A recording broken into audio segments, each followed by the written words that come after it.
Hello there and welcome back to Car Mechanic Simulator 2021. Yes. We're back on here once again, going to be continuing where we left off last time. We'll see how far we can get. I've actually been enjoying this game a lot. It's, it's a good throwback to the game that we used to play for like 6 hours. It is a lot of fun. So without further waste of your time, let's go ahead and get on into it. Let's go.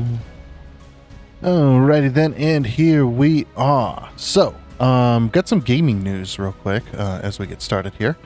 Forza Horizon 6 is coming out in just a few short months. Was it May 26th or something like that?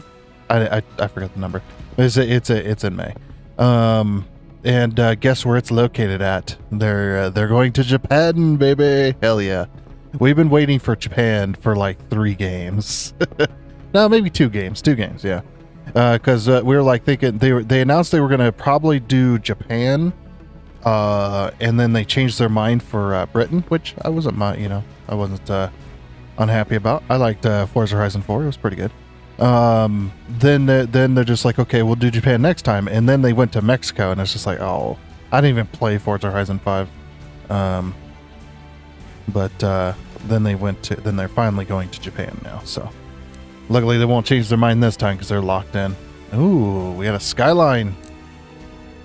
Yeah, that's definitely Nissan Skyline. Oh, we got to work on it. Accept it. Accept the job. Take offer. No, we're taking... If I have a chance to work on a freaking heavy CUDA, I am totally taking it. Look at this, even though it's rusty. Look at this bad boy. Oh man, I can't tell you how many Hot Wheels cars I had of heavy CUDAs. I think I had like 10 or so. Just all different colors, like green, orange, red, blue. I love these cars, man. These cars are so cool. Plus, yeah, I love the I do love the air intake. It's pretty good. I love the engine, everything. It's beautiful. All right, let's move it into the garage. We're gonna work on it. If we find this car in like a barn find or something, we're totally taking it. So good. And I remember too, like on the Hot Wheels cars, like this like black, the black portion of it, of the thing was like as a matte black, and then it was kind of, it had like this texture to it. I don't know if the real cars ever did. I've never been around a real life Hemi CUDA. I mean, I've seen it in, videos and pictures and stuff, but I've never actually been next to one. It's a beautiful car. It's like being next to a 69 Dodge Charger. Just such beautiful muscle cars back in the day. Man, all the muscle cars I would love to own. I have a huge list of muscle cars. Anyway, what did they just, we're salivating over this car. What did they want to have happen? Loud exhaust and transmission not responsive. Oh, there's not much we can do this, so it's going to be out of the shop pretty quick.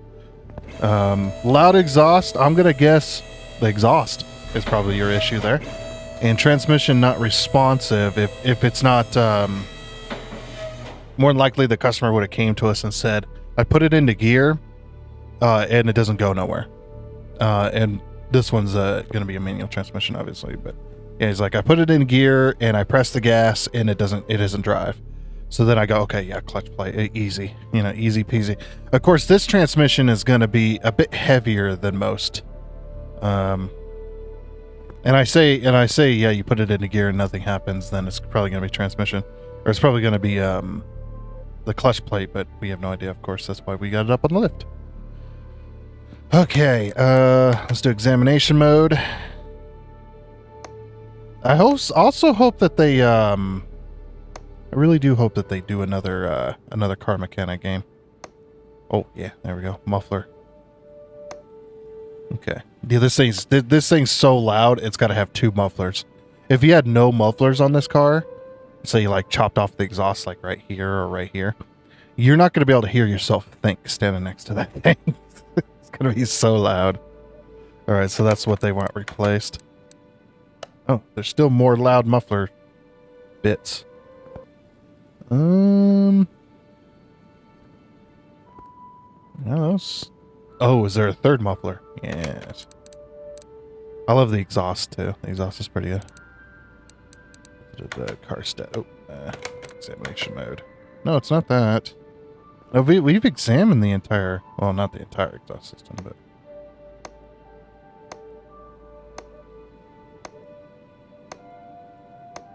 And we'll just get accrued some points here. Yes. Give me all those points.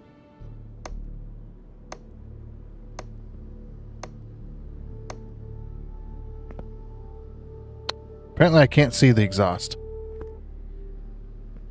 Yeah, nothing's red. Everything's orange. What else would make the exhaust loud? That's the only thing. That's the only thing that would make the exhaust loud is, well, the exhaust. For some reason. Normal mode. And it's not saying I've discovered the other piece. Maybe one of the headers, or maybe one of the heads or something. Yeah, in this particular case, if the exhaust, or if the exhaust coming out of this muffler, then it's probably got a hole, a rusted hole. You know, these old exhaust pipes of it, you know, they eventually rust out, and you just get holes. And a lot of the time, what's really common is you'll get rust around the weld. Usually like right here, where the pipe comes into the muffler where it was made in the factory, you know. And you'll get rust where it comes apart, it breaks apart here. This right here is going to have like basically a what you know, an exhaust donut. They're not delicious, I promise. They're not good. Don't eat them. But yeah, like an exhaust donut, and it's going to have like a thing holding it together, and same thing up here more than likely. Damn, don't see where it's talking about. I guess we'll check under the hood.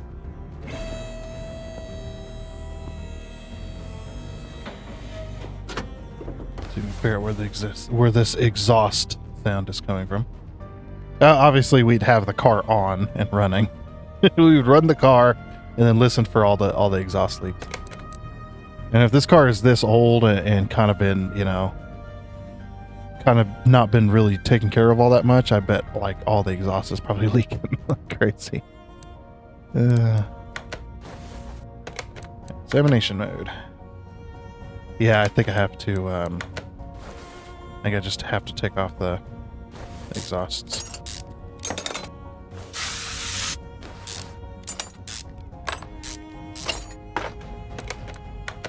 That back on. Okay, it wasn't that side. It's hard to tell. I mean, it's like real life, of course. Like, it's hard to tell underneath all this rust. Everything's just rusty. It's either rusty or it's covered in oil. Okay, it was this one. Sweet. Alrighty. That gives us that, and then we'll take off this. Take off this middle muffler. And she got two mufflers. Love it. Take off that. What else did it want? Oh, the transmission. Okay. Yeah, we'll take a look at that while we're down here. While we got the exhaust off, let's take the let's take this off too. Some cars you need to take off the exhaust just to get the transmission out of there. There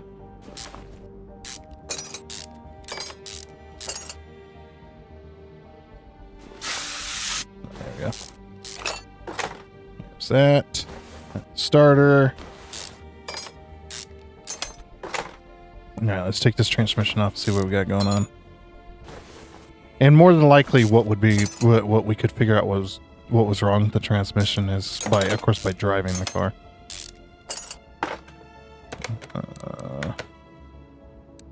Okay, so the transmission's just junk. Alright. Yeah. Just complete junked out transmission.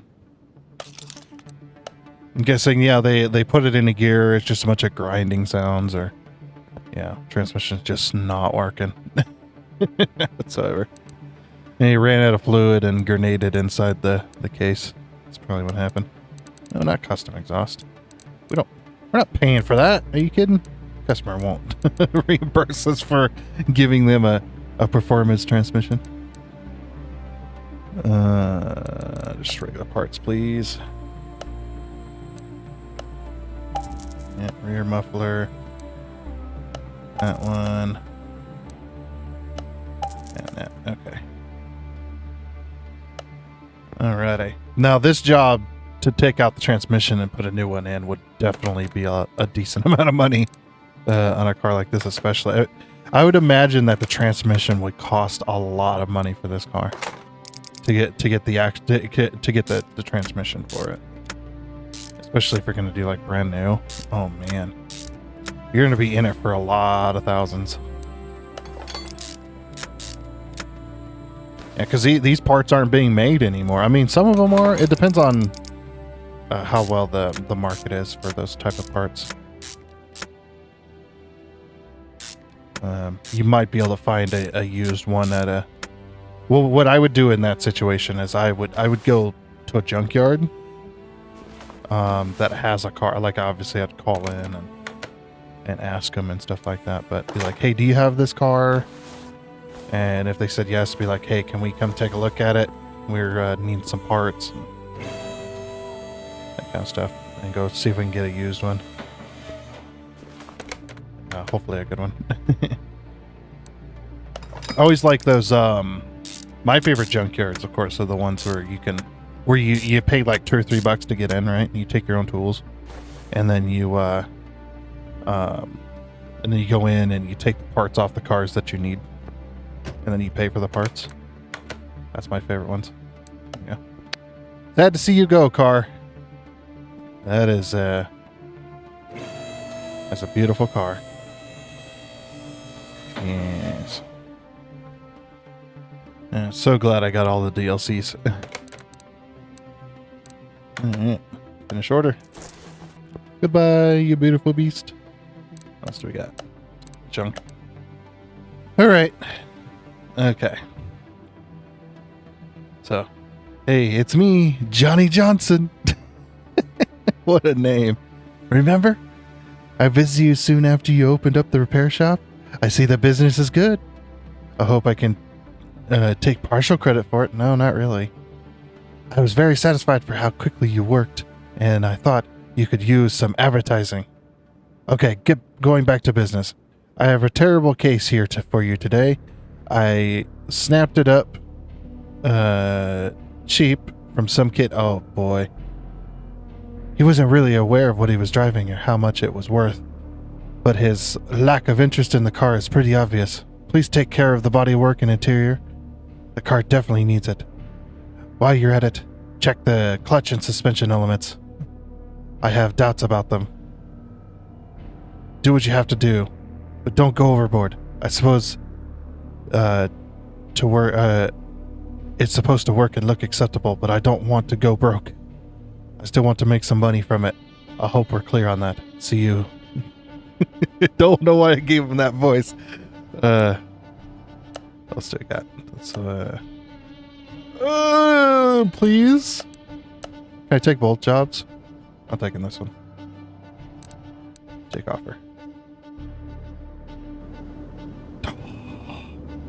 Another Plymouth Roadrunner. Oh my gosh, look at the bodywork.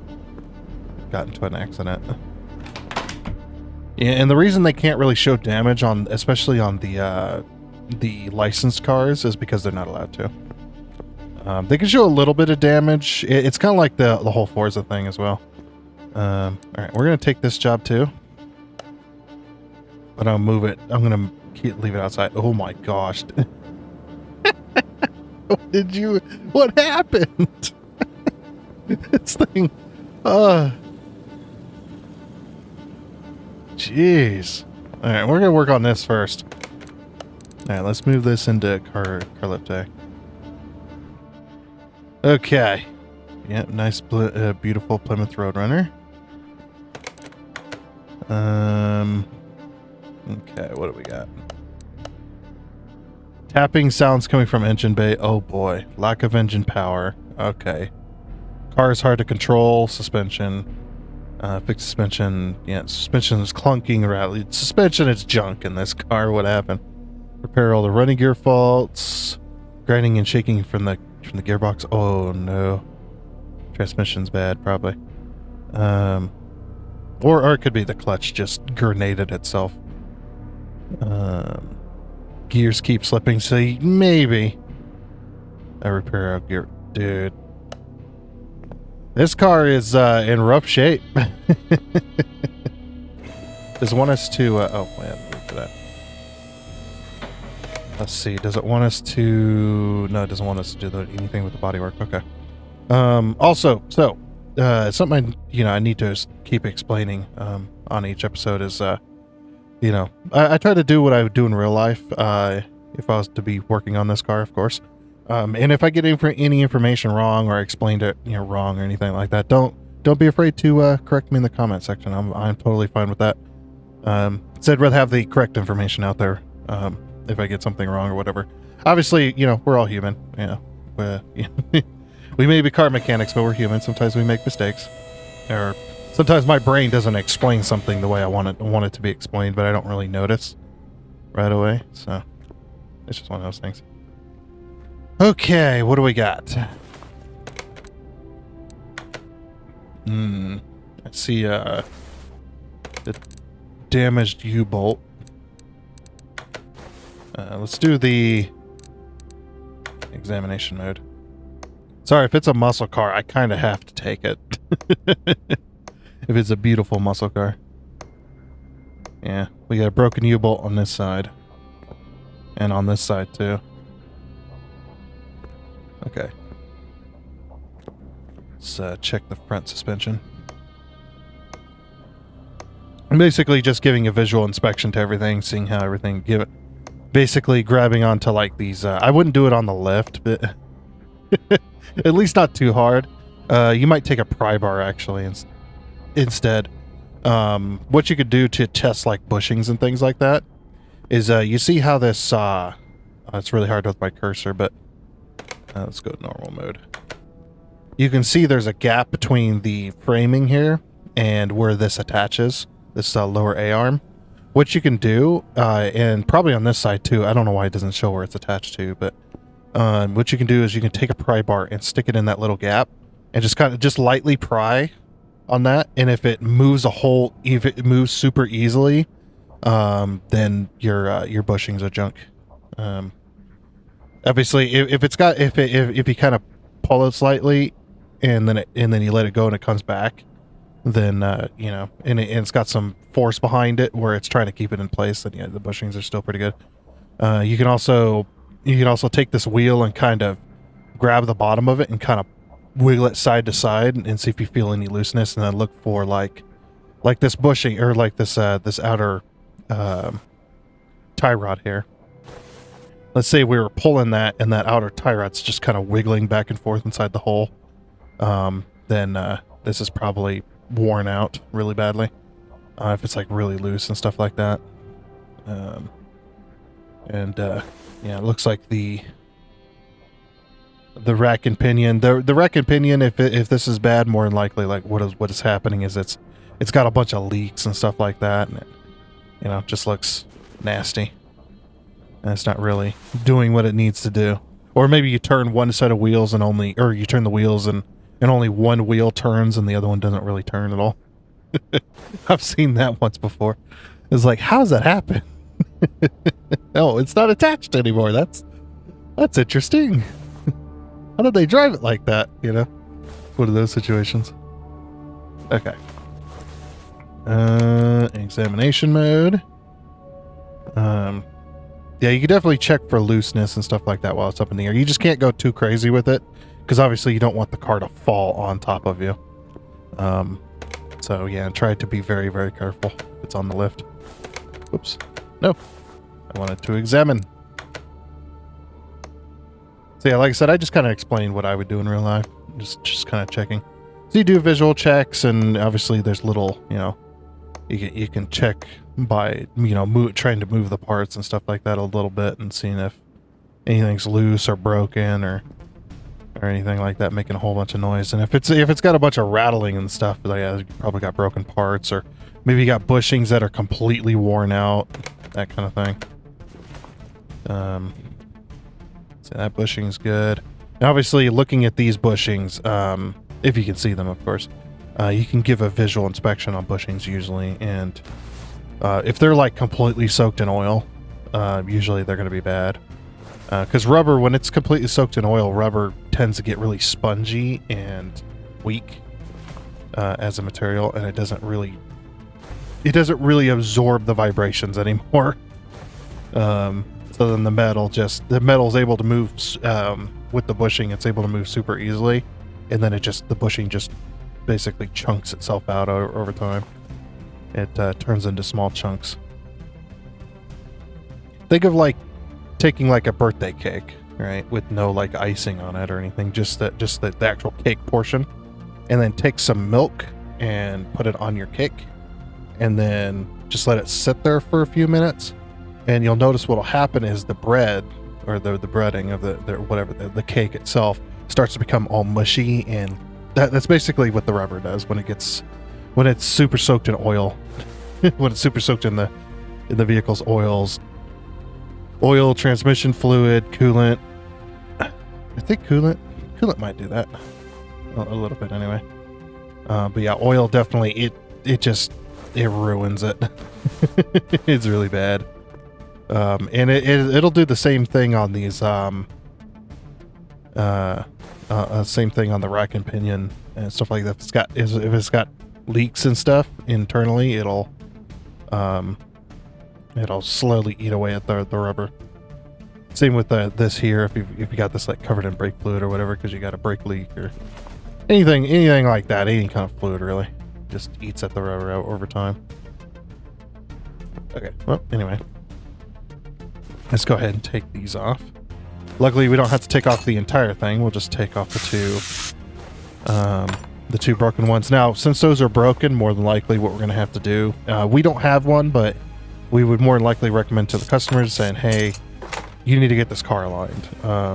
You'll have to take this to a shop that has an alignment rack, because your U-bolts on the rear that's holding the axle in place, one U-bolt on each side was completely broken, and we replaced those, but the car is definitely going to need aligned, because more than likely the axle could have shifted ever so slightly, because those U-bolts are what's holding it in place. You can see you got the leaf spring here, and you got the axle plate and stuff like that, or the leaf spring plate, and you got the axle that sits on here.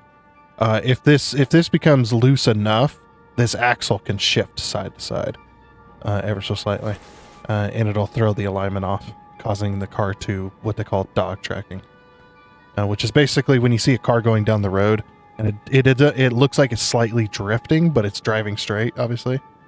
It's not actually drifting, but it's driving straight. This is what they call dog tracking. So I actually had when I was hauling logs, I actually had a truck that was there, a trailer that was doing that. Because what had happened was we had a brake failure on the semi truck, and there was no air pressure on the, I can't remember what it was, but one of the main lines had broken while I was climbing a hill, and when I went to stop the truck from rolling backwards, because I had, I climbed the hill in one too high of gear, a rookie mistake, I know. I mean, I was kind of a rookie truck driver, so it goes with it. But did we need to take that tire off? I think so. It goes with it, but yeah, it was a bad day. And the truck we rolled all the way back down the hill because I had no brakes. I still had it in. I still tried to keep it in. I tried to keep it in or put it back into gear and stuff like that. And obviously that wasn't working, and I just guided the truck down the hill, and while I was loaded 100,000 pounds worth of logs, and when you put 100,000 pounds worth of logs on a trailer, and then you back that trailer down into a really steep ditch, you tend to break the the axle bolts. It was not a good day. I even broke the leaf spring as well. Like the leaf spring on the rear of the trailer actually broke in half. The entire thing. It was yeah, the whole trailer was like leaning. They did manage to get it back to the shop and get it fixed. But they didn't align the axle properly. For some weird, I don't know why they didn't. So I have no idea why they didn't align that. But yeah, I was driving down the road and I looked in my passenger side and I could see the trailer, looked on the passenger mirror and I could see the trailer. And on the driver's side, I couldn't see the trailer at all. That's how far it was. So what I had to do is I had to drive on the shoulder of the road in order to keep the, in order to keep the trailer from going into the, oh no, it was on the driver's side. That's right. Yeah. To keep it from going into oncoming traffic. So, sorry. Wrong side.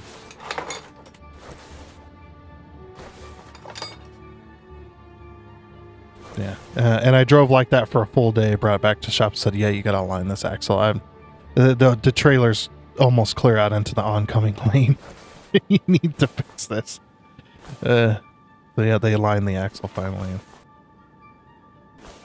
Got her all going. The only problem was that's the only mechanic shop for like 400 miles that actually works on semi-trucks. So it's not like you could just, it's not like, you know, in the big city where you can just take, you know, one shop isn't getting what you wanted or you want a second opinion or whatever, and you just, you know, drive a few blocks away to another mechanic shop, you know.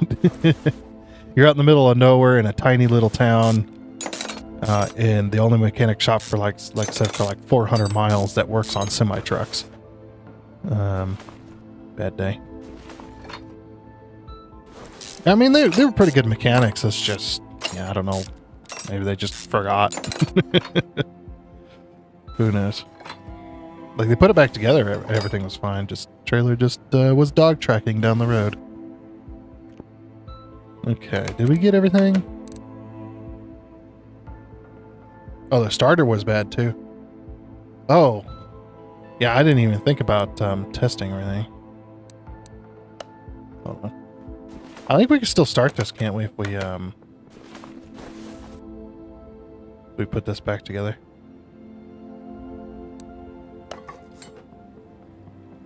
Yeah, let me put this back on.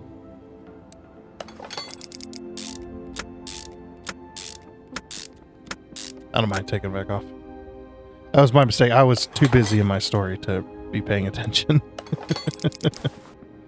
I need to get the starter back on.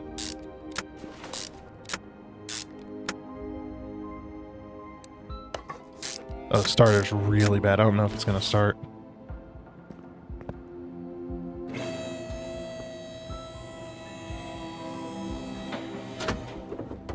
Okay. Yeah, this one's got, holy crap. That's funny.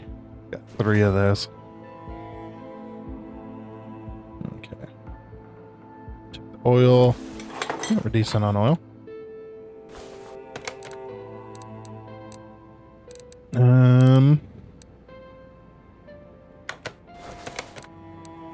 Additional tools. Oh, of course not. No, not the drain tool. Engine can't be started. Okay, so let me get a starter for this. I want to try and start it. See what we got going on with the engine.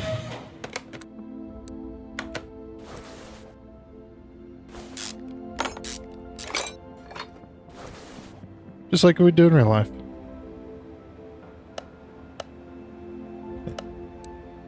Inventory.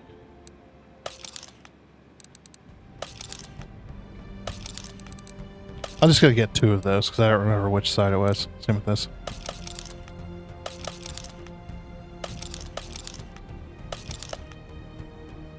Okay. Oh, whoops.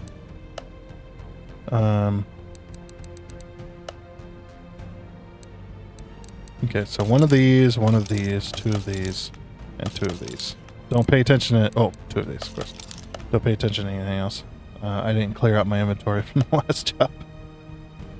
Oops. That's, no, not bodywork. That's electronics. Okay. Okay. Yeah, and you wouldn't be ordering this separate from the tie rods. Really. I mean, more than likely the tie rods are going to come with it. At least from my experience, anyway. I'm not saying that's 100% true, though. Not everything has, everything's going to come with that, I suppose. Oops. Okay. My brain just shutting down. Okay.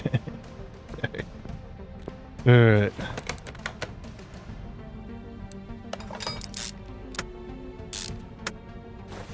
Brand new starter. See if it'll allow it to start, or allow it to turn over at least.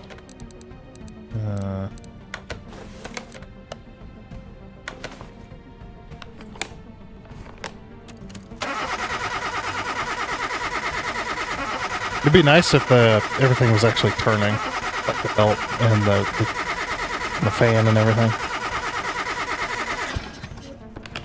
Carburetor's not looking too great. Yeah, it's got triple carburetors. That's the word I was looking for. I couldn't think of the damn word. Test our what electricals we can. There's not very many on this car. There's a small fuse box. Yeah, a battery. Ignition coil. One ignition coil, and then you've got, yeah, the alternator. As I said, there's not a whole lot on this old car. Compression tester. See how the internals are doing.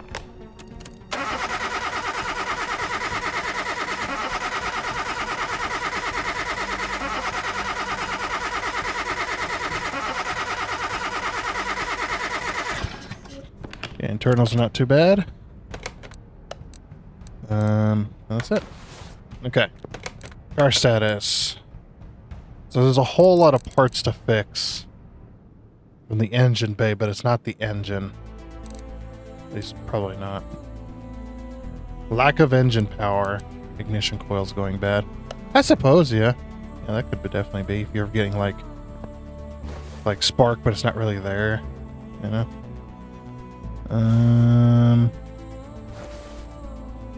Okay. So we're gonna replace that. And like I said, I don't really see a whole heck of a lot. Carburetor as well.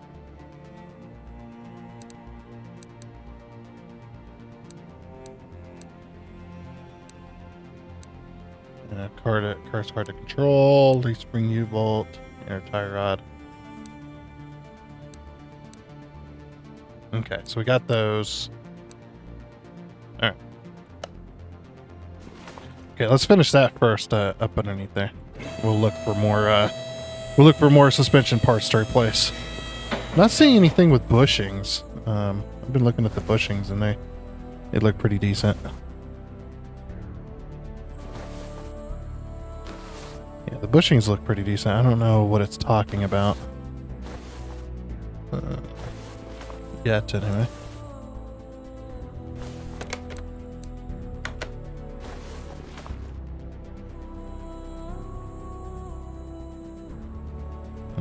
Could be exhaust manifold. Okay. Alright, we gotta take everything off.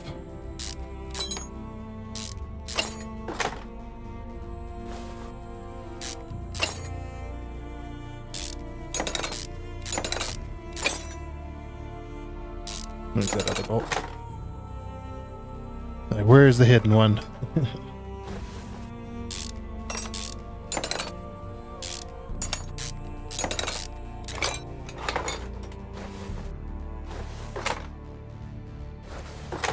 Okay.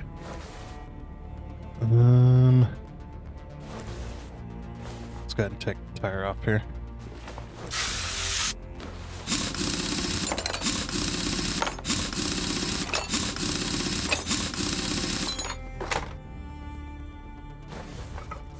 Also, we gotta pay attention to make sure, because I don't know if the tires are two different sizes. We'll have to definitely check that. Looks like brakes look good. Yeah, looks pretty good there. At this point, I'd like grab this axle and try to move it up and down, try to pull it out. See if it's got any real bad looseness in the bearing inside. That kind of thing. Turn the wheels, see if you hear any noise coming from the rear end, that kind of thing. Let's see, 205, 205, 80. Okay, yeah, they're all the same size. All right. Don't have to worry about the right tires in the right spots.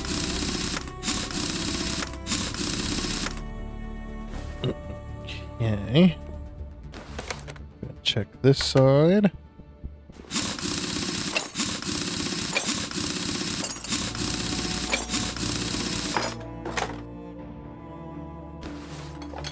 Yeah, that all looks good.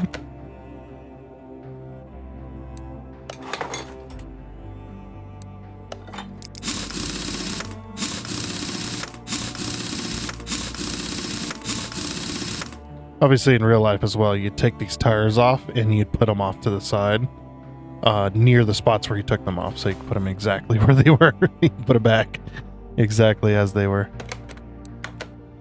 Yeah, I don't know. Unless it's leaf spring bushings. Oh, those look pretty decent. Oh, this one's bad though. And that, yeah, that would be a real life too. You definitely would be inspecting it and seeing that this bushing is absolutely just obliterated. It's completely gone.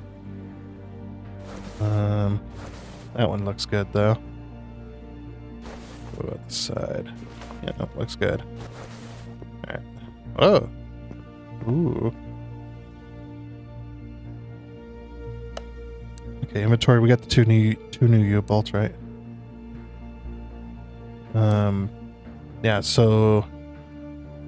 Yeah. Okay. Let's go ahead and sell that. Sell that.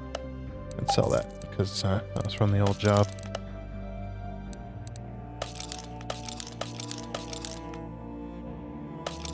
Okay, we got everything else. Electronics. Ignition coil B, which is the old style ignition coil that would send spark to the engine. Yeah, it's an much older style. Usually that'd be sitting on like the fender, like on the inner fender, just underneath the hood there. And they got rid of a lot of those old ones. You could like take a screwdriver, and you could touch the two prongs and actually start the car with the. Just all you had to do is get underneath the hood, and then you could jump start a car very easily. You can still do that on some of the like 2000s and stuff like that. You can still do that if you get underneath the car and jump the starter. You can definitely start the vehicle that way too. If you're ever having problems, that's not you know, I'm not teaching you how to steal a car. It's just if you can't start your car via the key for some reason, there you go. Got flywheel, clutch pressure plate, clutch release bearing, and an entirely new transmission as well.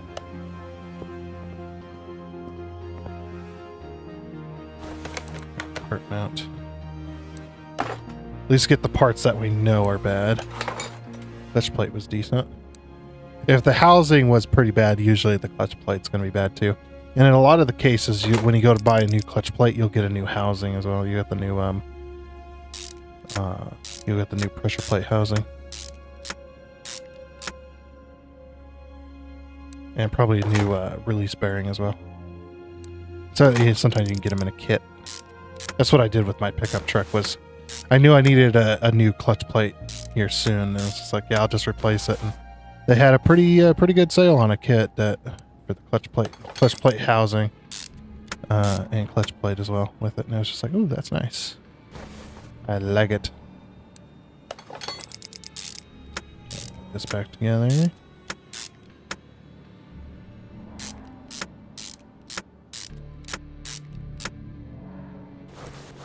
Let's go ahead and put that bushing back in, since that was the only bad one back there.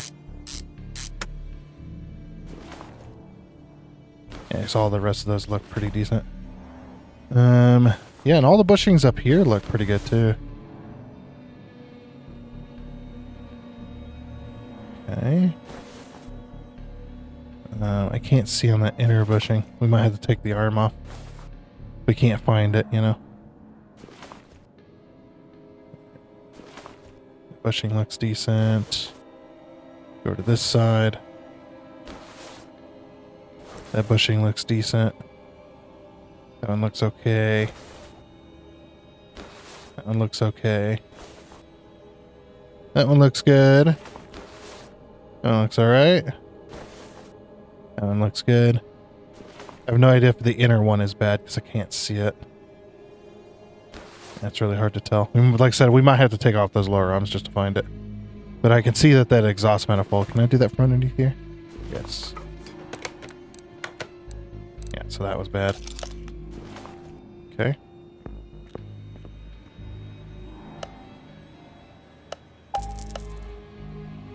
Alright, give me that. Let's put that in.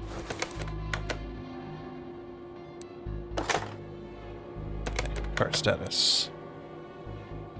Still 1, 2, 3, 4 parts not discovered. Lack of engine power. Oh, these spring U-bolts. Let's get those taken care of. Almost forgot. Don't want to forget those. I would just replace them both, to be honest. If one's bad, the other one's... If one's broke, the one next to it's probably not too great either. in a real life scenario. I'm gonna say alternator as well. What I do is I take off that serpent. If I suspect the alternator, I'm gonna take off that serpentine belt. I'm gonna give the alternator a spin.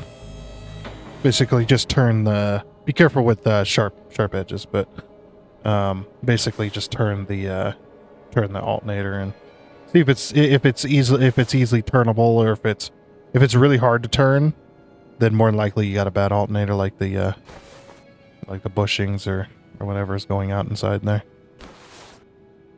Okay. Now take off the fan.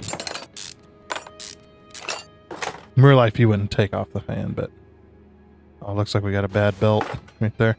And also, in real life, this car would not have serpentine belts. It would have V belts on it instead.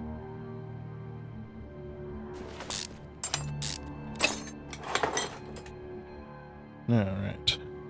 And that's why I would have multiple belts, because the V belts are not like a serpentine belt. You can't like run it backward or like run it on both sides of the belt.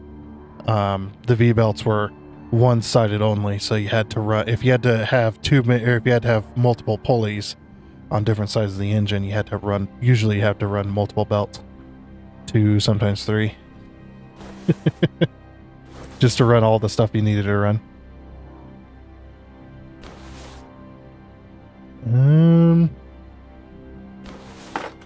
Say those ignition coils are not looking, or the ignition wires are not looking too great.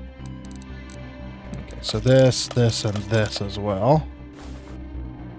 Alright, let's take a look at the air filter.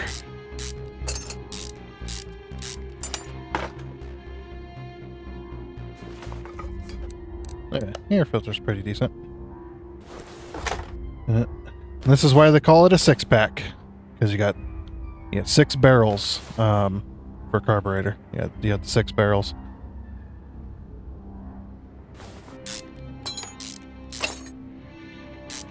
Rear carburetor's not looking too great. Basically, we probably would have tried to start it and seen the fuel coming in the carburetor and seen there's like no fuel in there or whatever. And as old as this car is, we probably would have taken that off and then tried to rebuild it. Essentially, tried to fix it by basically taking it apart, cleaning it all up, giving it a brand new gasket kit, getting all the parts to be cleaned and stuff like that. See if it's wore out or if something's broken or that kind of stuff. Oops. All right.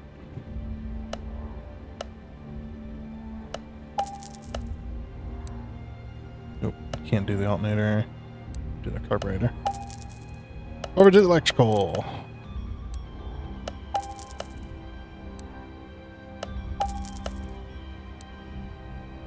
Okay.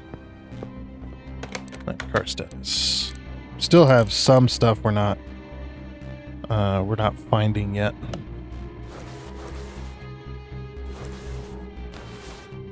I'm gonna take this off. I'm gonna take this cap off and look at the distributor. See if anything's too wore out there. Oh, looks pretty good. Yeah, just inspecting this and this little end piece here. If it's like completely gone or whatever. Sometimes you could turn the, what I do is I take this right here and I grab onto it with my fingers and I try to turn it back and forth.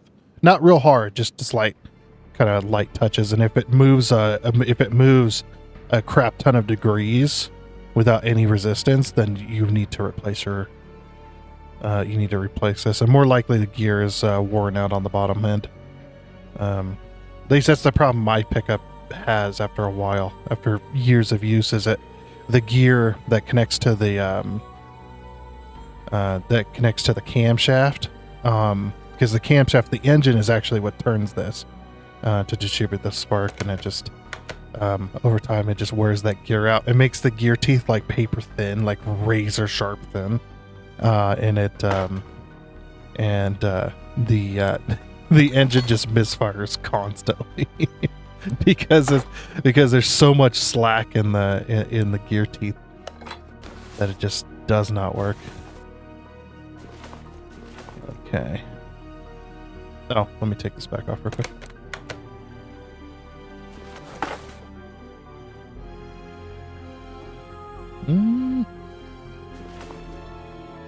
They look pretty good. If I had to replace spark plug wires, I'd probably replace the spark plugs too. Basically giving this engine a tune-up. I might even take off these other two as well, and if one's going bad, obviously the other ones are probably gone bad too. Just kind of, give them all a clean up, check all the, check the way they're working, if they've got any leaks or anything like that.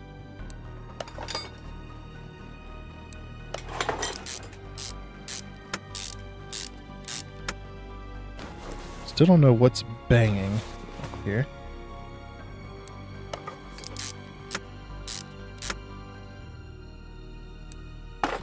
An ignition coil. So basically this ignition coil will have a spark plug wire going from here to here. So this distributes spark into the distributor, and then that thing that turns, the engine turns that round and round and round, distributes spark to each one of the spark plug wires. Basically, that's why they call it a distributor. It distributes spark. Your cars don't use those anymore. Not nowadays. They all have individual coil packs that the computer controls the spark rather than the engine itself.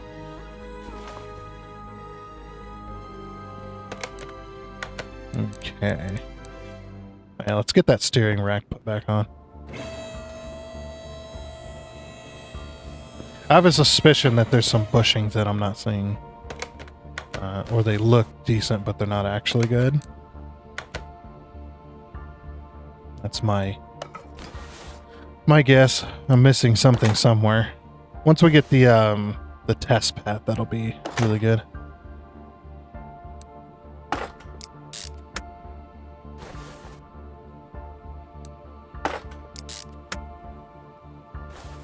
Okay, like I said, gonna take this off. Let's go and take this off. Let's go ahead and take this off.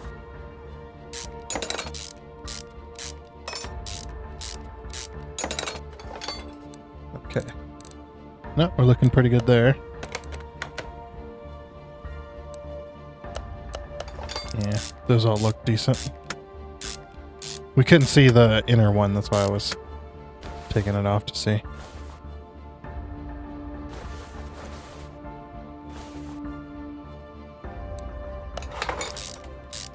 Yeah, that looked pretty good.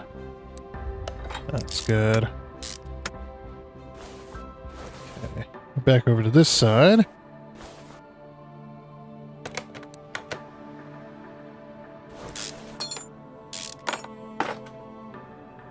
And this.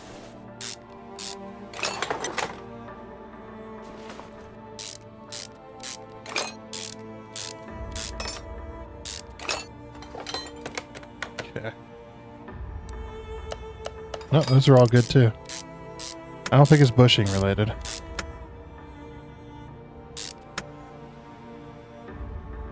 At least it doesn't seem to be.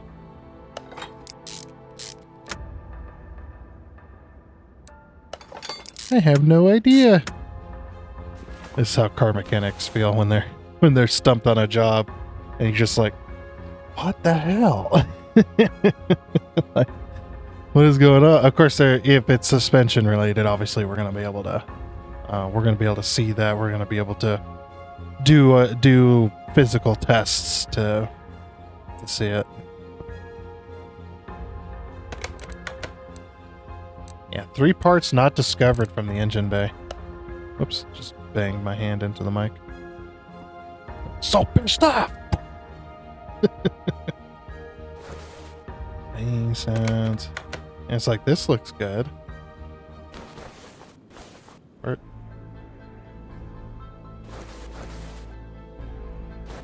I'm just gonna start. Oh, hello. Hello, crankshaft. Let me just peek through you real quick.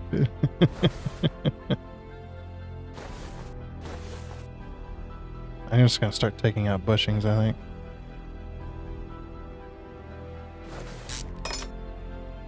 Just start taking things apart until we can figure it out.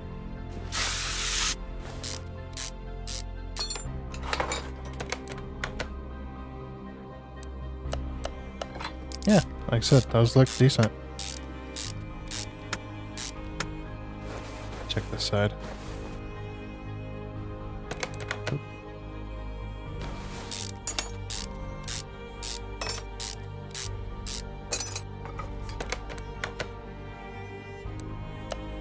Oh, that was pretty good too.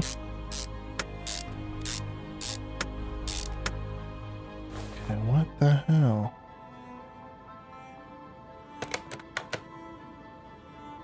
So I'm just going to start ripping bushings out. Maybe I couldn't see one properly, or...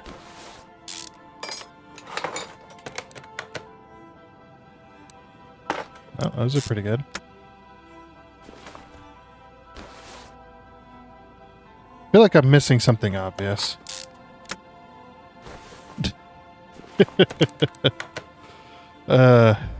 This is real life mechanics here. You're just like, can't freaking figure out what the hell. You're just stumped.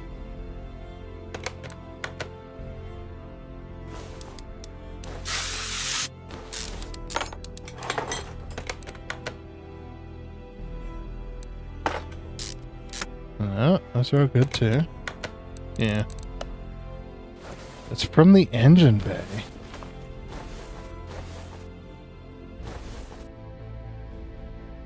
It's like something is loose and rattly up here.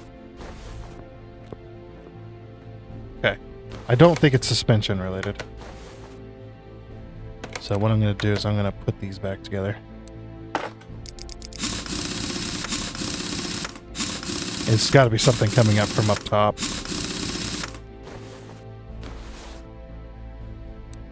It's where you find out it's like the whole time you've been hearing this rattling noise coming from the engine bay. It's like somebody's like forgotten tool in the fender well. I actually had that, you know. I'm speaking from experience on that one. Yeah, because it talks nothing about body parts. I would have put this in the body part category, so. Alright. Oops.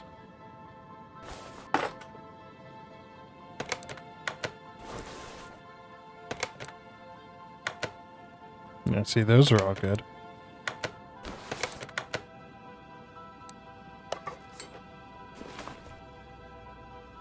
Yeah, that looks pretty decent.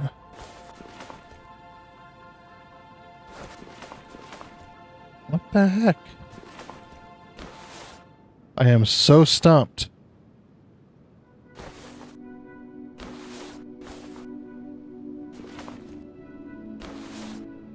see if we go examination mode.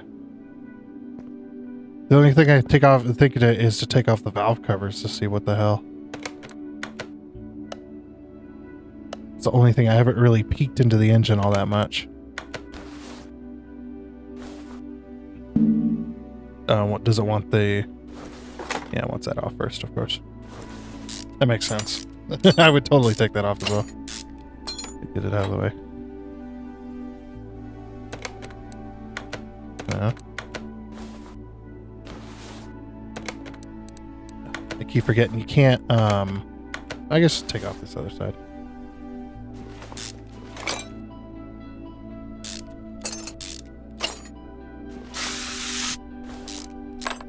Yeah.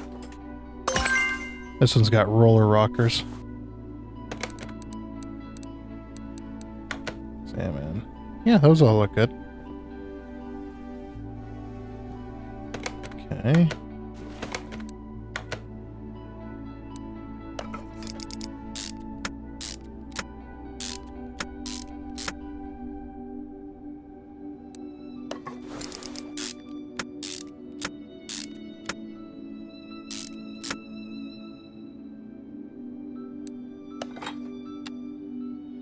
It's got to be something somewhere.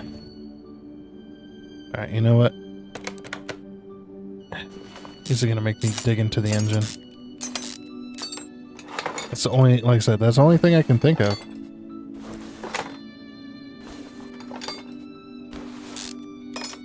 Take this off. Okay, what's this first? Oh, sorry, alternator first. Okay.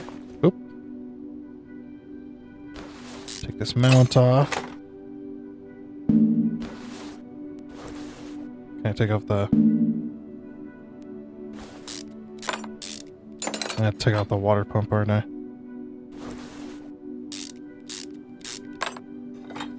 Okay.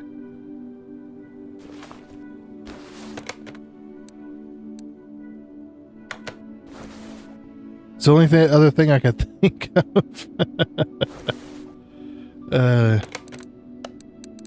Drain tool. Drain the coolant.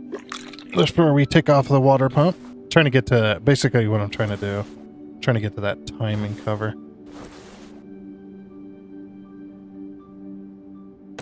Oops. I was trying to drain the coolant out of the water pump. I mean, if I had a small hose, I could probably make that work.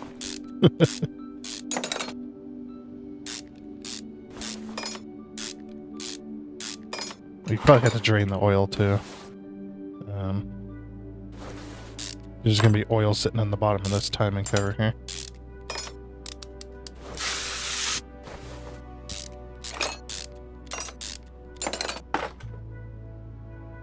No, those look good. Wait. Take it off anyway.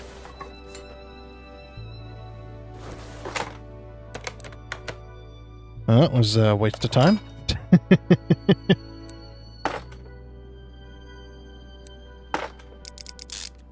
And a waste of coolant, too.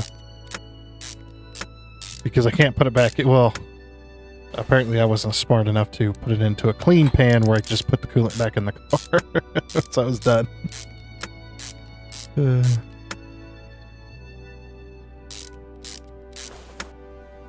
Okay. Put that back on.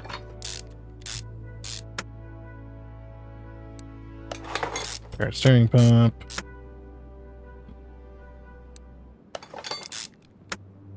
And yeah, these older vehicles did have a lot of mounts for like all the extra stuff. It just mounts everywhere.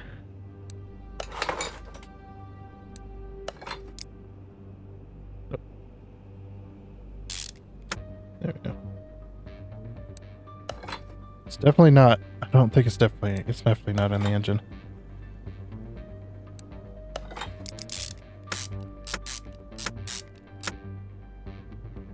Okay. I must be forgetting something. It's the only thing I can think of. There must be something I'm missing.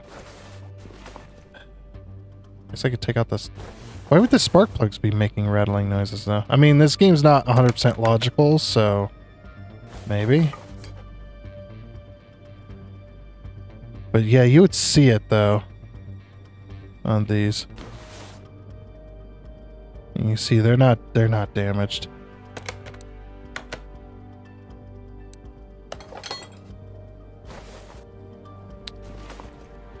Okay, back up we go.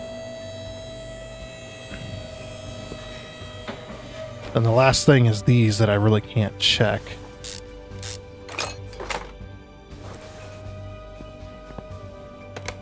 Take this over.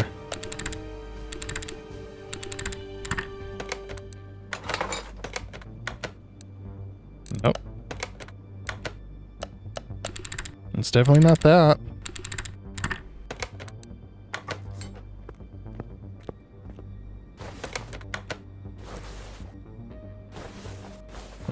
Might have to be doing a cut here until I can find out what the part is. We'll check the other side. No, that'd be all three parts would be damaged. That definitely does not look damaged.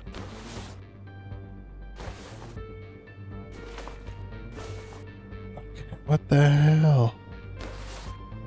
It's not bushings, it's not exhaust.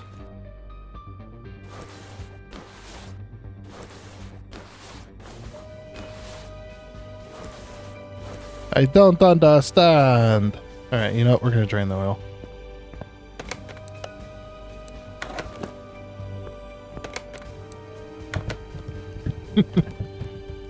We're taking that oil pan off. Yeah, I can't do the test that I would normally do in real life. So I'm just kind of taking things apart until I can find the issue.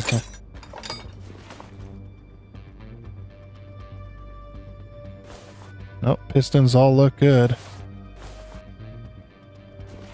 Yeah, everything looks pretty decent in there. So it's definitely not the engine internally. It's definitely not that.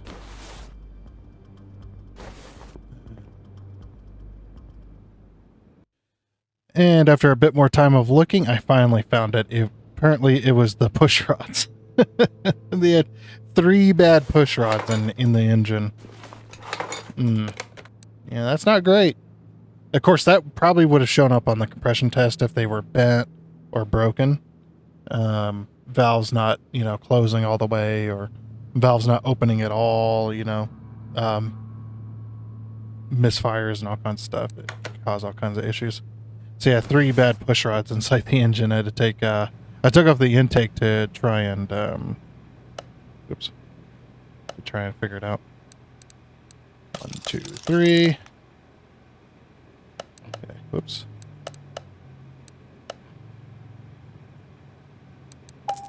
Okay. Just a couple of bad push rods, which, I don't know. Bad luck, I guess. Maybe one of them wasn't getting lubricated like it should have, or something. Who knows?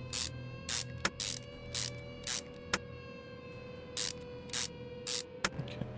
Yeah, we'll put our roller rockers back on, get this car put back together.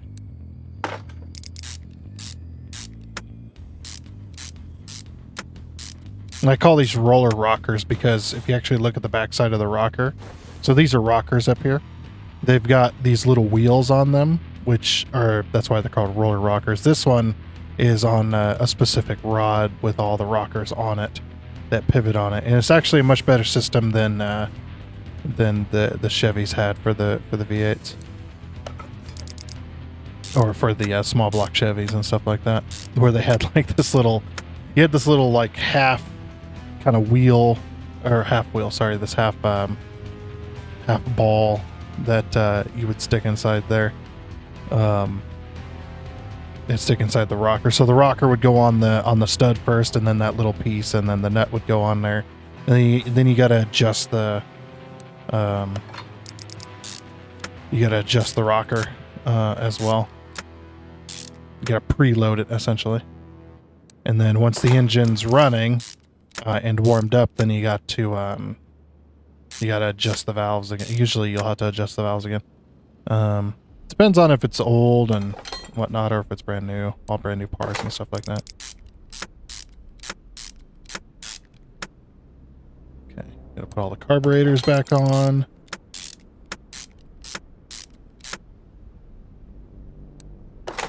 And a lot of freaking carburetors. Okay, air filter base. Still gotta put the fluids back in the car too.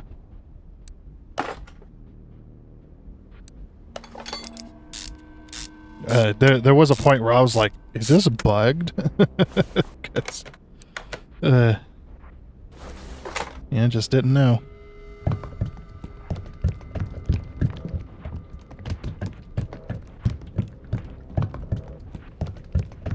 Okay, that's full.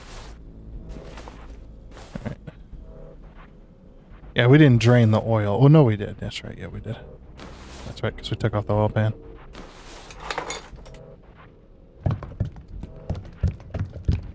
Oh, they're getting an oil change. Fresh oil change.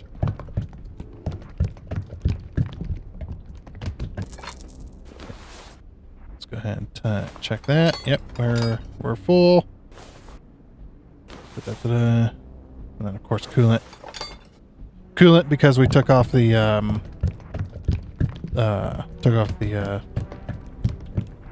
water pump. Of course, we're gonna fill this one all the way. This system does need to be full. Alright. Cool. Finish order. Finally! We did level up during that job, so let's see. We got 5 skill points available. Let's go ahead and... let's do mounting speed. Yes. Okay.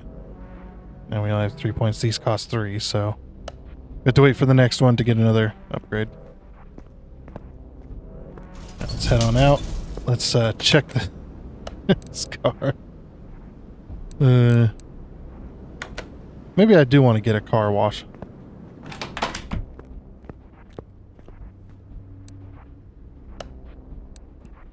Let's see, that's going to be over here. There we go. Costed me a bit of money, but it's just like, look at this thing. This thing's absolutely horrible. Alright, move car over to the car wash. And let's give her a nice clean.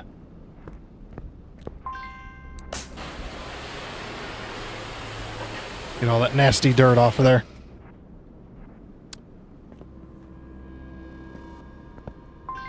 I just did the interior. I detailed their interior. There we go. There's a car underneath all that dirt. Holy crap. And underneath all the rust. This car is in just such bad shape. The guy wrecked it. Or the kid wrecked it. He let the thing rust to pieces.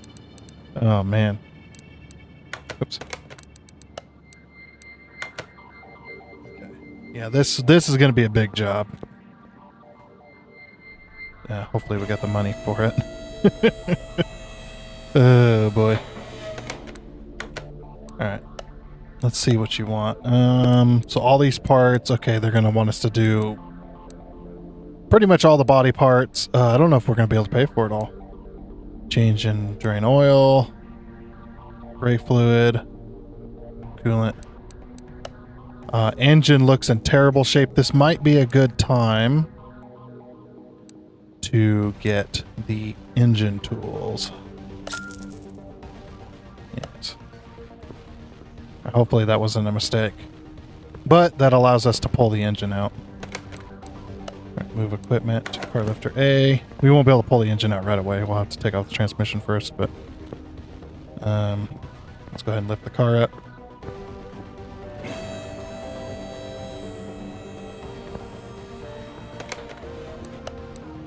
Car lift A.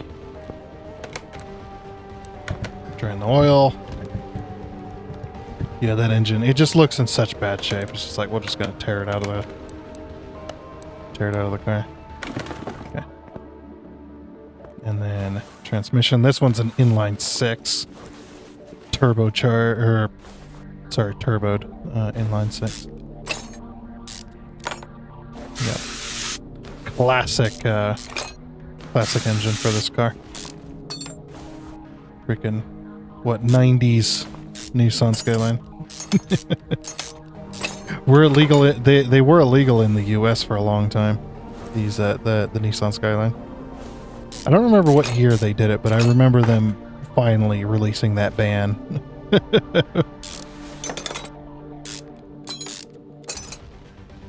It's because the Skyline the Skyline out of factory is just a straight amazing car. Just right out of the box. That's a good car.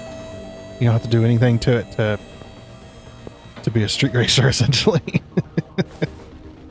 Yeah. Classic Toyota engine.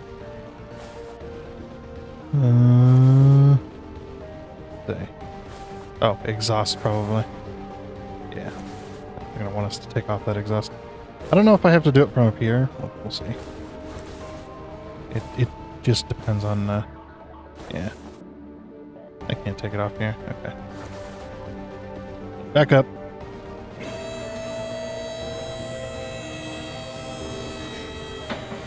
That way we can take off the exhaust. Down there. Yep, gotta detach the exhaust. In real life, pulling an engine would take so much longer. Okay. And then additional tools, drain. Yep, drain all the coolant. Okay. See if we can pull it out. Yep. Pull the engine out. Engine is now gone, and it is now over here. Oh, it's actually in my pocket. That's right. So it's in my pocket. Install engine onto stand. In line 6. DOHC. This. It is in an absolute state. Okay, we're gonna move this as well. We're gonna put this back. Put it back, that way we can look at all the stuff inside the engine. Or inside the car. Sometimes, can you like cheat on this? Inspection mode.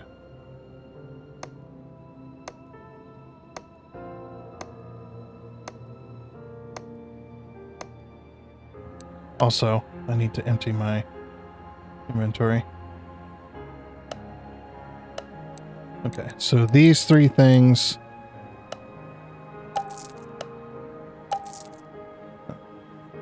Okay, anything below 73%. So we'll go like 70. Actually, 69. Nice. There you go. Okay. Got us some money back anyway. Yeah, we're just gonna give this whole car an inspection. See what all we have to replace here.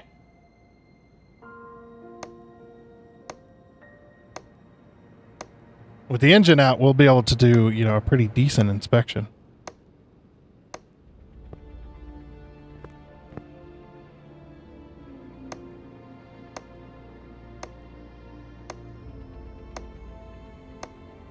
Okay. With all the experience we're gaining. So good. Oh, can't inspect the radiator, unfortunately. Oh, I can't lift this up either. I was like, can we lift it up in that mode?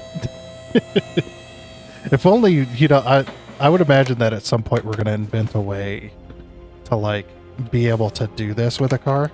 We're going to have, like, called the mechanic's eye or something, you know? And you're just going to be able to just, like, look at the car intently and just, like, inspect it. And then that's going to, like, scan.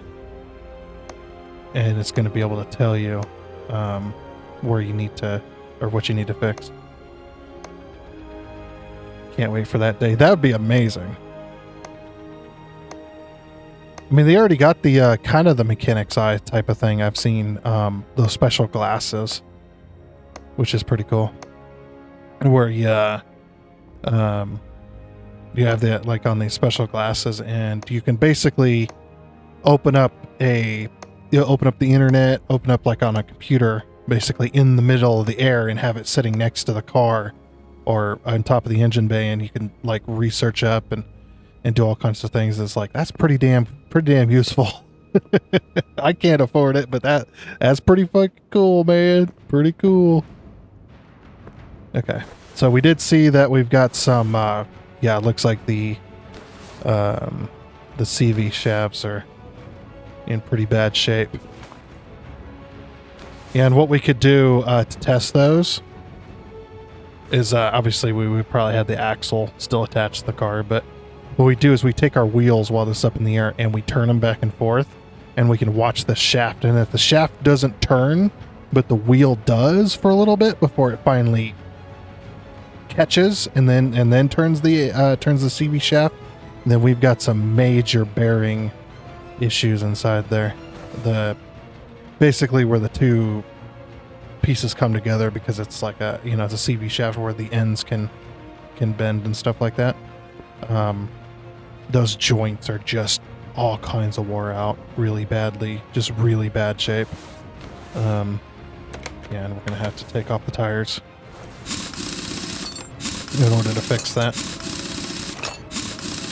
Because this is the way these suspensions work on the rear is it's a completely independent suspension. So if you've got a rear wheel drive vehicle that's got independent rear suspension, it's going to have like these CV shafts back here, CV axles, which have joints inside them. So underneath these like ribs, you can see here, it's like a rubber boot, is what they call it, and they sit inside the rear end here. But yeah, inside there's joints inside there that allow this to. So basically, this whole thing on this one side can actually pivot up and down independently from this, from the mount, from the rear axle mount here. So this whole thing could pivot up and down, but these need to have joints in them for the rear axle so that it can also pivot up and down without, you know, without being a solid shear axle, to, you know, not break. I imagine that bearing's bad too, which is very possible that the bearings are bad inside there. Because if that's allowed to be all crazy, then probably worn them out. Okay. Oh, by taking out the entire engine, we're able to see all that's wrong with the car. Hey, that's pretty nice. Okay. Alrighty. So that's pretty much that then. Very nice. Oops, let's inspection mode. Is there anything bad up here? No. It was just those rear axles. Yeah, everything else looks pretty decent. Check those bushings. Yeah, they look good. Okay. And it would have told me that it was undiscovered. Okay. Well, let's put the suspension back together, I suppose. Okay. Whoops.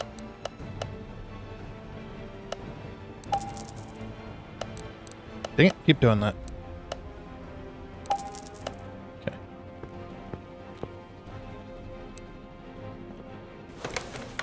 Part mount.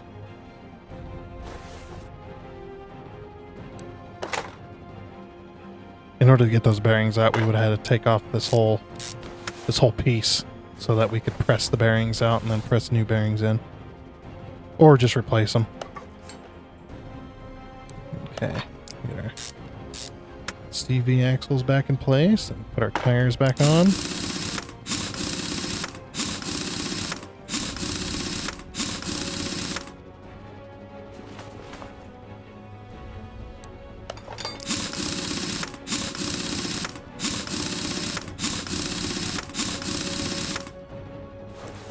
Okay. So that takes care of all the parts that are on the car itself. Now we just need to work on this. But yeah, like I said, inline 6. So this one's got 6 cylinders in a line. That's why they call it an inline 6. You can always tell an inline 6 either by the intake or by the exhaust. This is the exhaust manifold here. So there's 6 tubes, 1, 2, 3, 4, 5, 6, or 6 holes on the engine head. Same on this side for the intake, 1, 2, 3, 4, 5, 6. So that is an inline 6. And I believe it's Toyota that makes these engines, isn't it?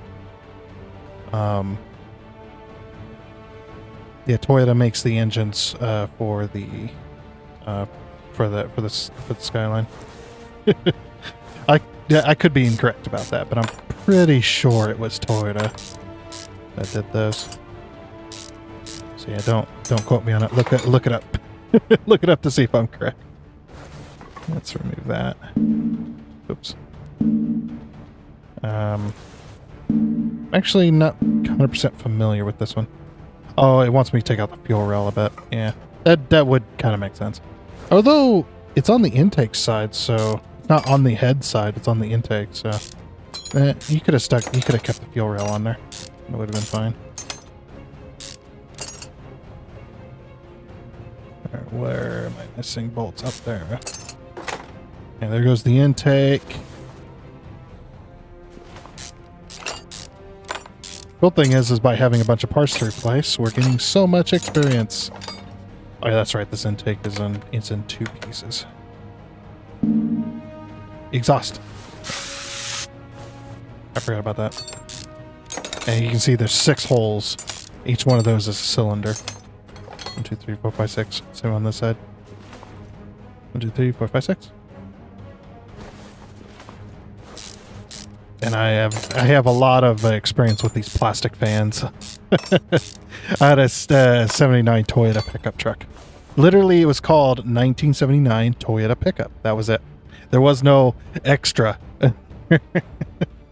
Had an R32, I think it was an R32 engine. Was it called the R32? No, that's Nissan. Never mind. Sorry, that's well, it was the lesser of the 2, like, little inline 4s, we'll say.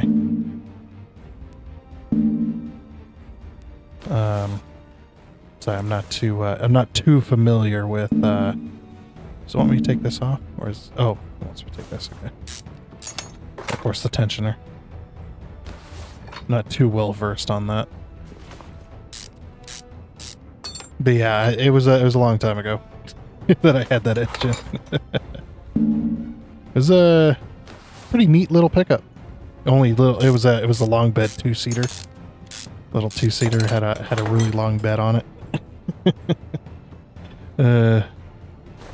Yeah. Sadly, I don't have it anymore because I was trying to get it running and fixed and everything. It was kind of a project truck, and I was sinking a bunch of money into it and whatnot. What broke it was I had just spent over $300 on a brand new carburetor for it because the carburetor it had was absolute junk. Basically what I'd do is in order to get it to run and drive, because I needed to move it across town where I was living, that pickup truck wouldn't run because the fuel pump was junk. Well, not the fuel pump, the wires were junk to the fuel pump. There was a break in there somewhere, so I had to run a manual switch that I put on the passenger side where I'd flip the switch if I wanted to start it. And then and the fuel had to dump directly into the carburetor because the carburetor was completely just junked out, other than obviously the throttle plate worked. Yeah, it was a real mess. But I just spent all that money, got the truck running on its own, and then the front main seal went out on the front main seal, like right here, which there'd be a main seal on that timing cover there. That front main seal head went out and just dumped all of the oil, all the brand new oil, all over the ground as it was running. Just failed right then and there. It didn't have any leaks until that point, and I just went, okay, I'm done. That was the point I went, yep, I'm done with this truck, and I put it up on the internet to get it sold. Got rid of it. Got rid of it for like $300. Not anywhere near what money I put into it, but it needed to be gone.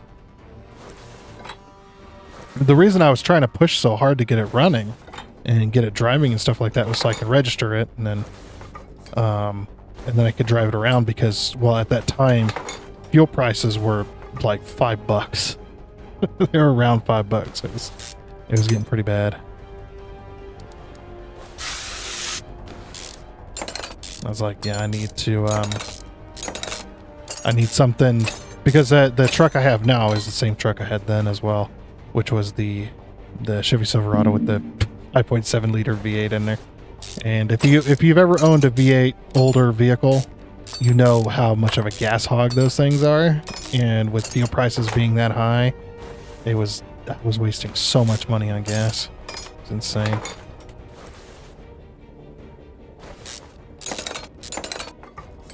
Okay.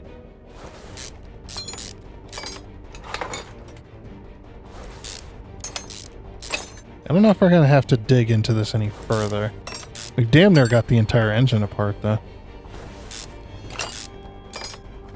And this is why they call it a DOHC, which is dual overhead cam. So it's one head, and then you've got two camshafts.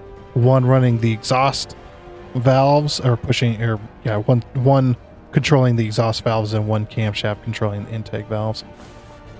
So they call it dual DOHC, which is dual overhead cam. And then SOHC is single overhead cam. So if it was an SOHC, it'd only have one of these camshafts. Which I don't think exists on a single inline engine like this. Then again, I could be wrong. Like I said, I mean, just because I'm a car mechanic doesn't mean I know everything about everything there is to know about cars. The only thing you get taught in school, in college, when you're learning about car mechanics, is the general information. You get taught the general information about any vehicle that, or any information that every single car has. Basically the fundamentals and whatnot on how the engine runs, how to critically think, how to critically solve issues, problems. Yeah, just basic problem solving on cars and stuff like that. And how to, you know, look at what information you're getting on a car, and how to then diagnose and fix that particular issue, or at least where to get started on it. And then the rest of the information you learn about vehicles is going to be from your personal experience, basically. Yeah, that looks pretty good. I am going to go ahead and take off the oil pan. Gonna turn the engine upside down. I want to take a look at the bearings and stuff in there. Or not bearings. I would say bearings in real life, but I want to take a look at for game's sake, I wanted to take a look at yeah, everything looks good. Okay. So the engine's core is pretty damn good. It's just everything else was junk.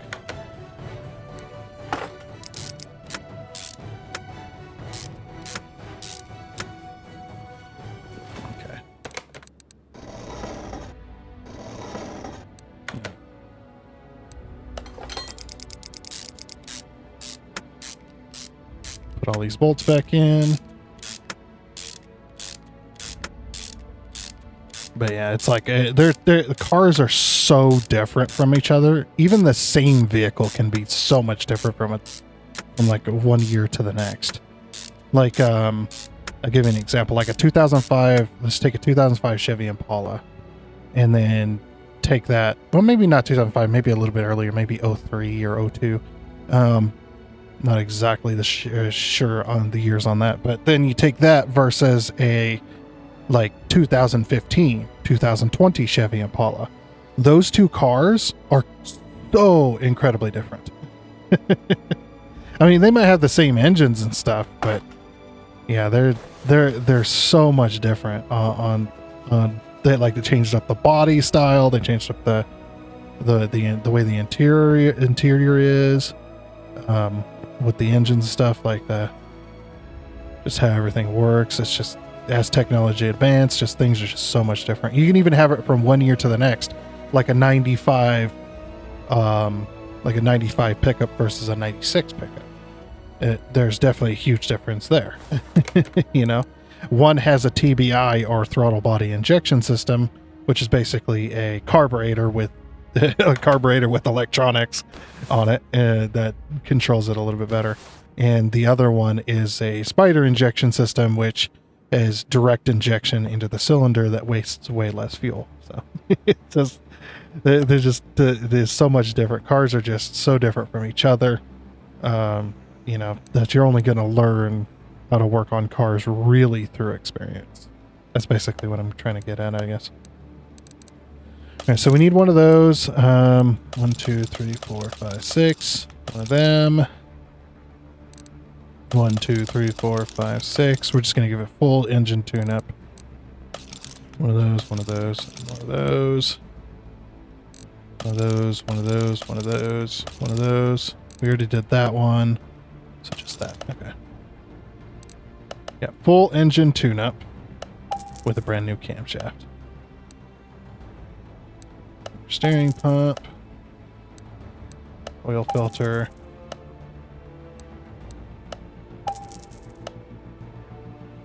Yep, see, you can see the inline 6 dual overhead cam. Serpentine belt. Belt tensioner. Radiator fan. It even says inline 4 on that radiator fan. That's funny. Throttle body was bad. Head cover. Okay, then over to the electronics department.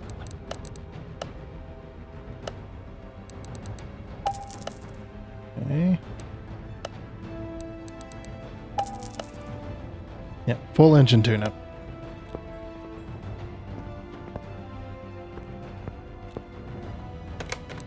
Okay, oops. Oops. Part mount. That's what I'm trying to get at.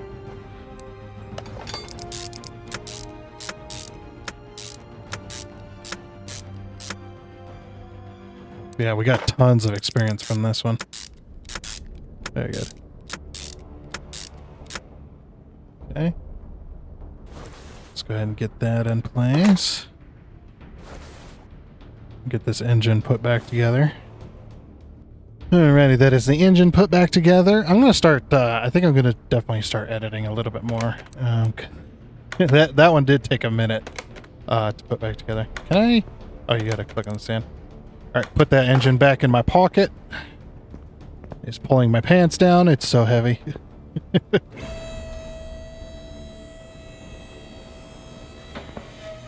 Alright, part mount.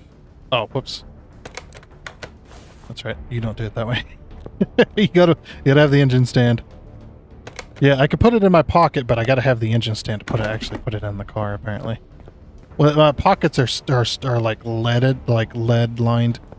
Like real strong. Lead plate. I don't know. Alright, let's go and put that back. Okay. Let's go and fill her up with engine oil.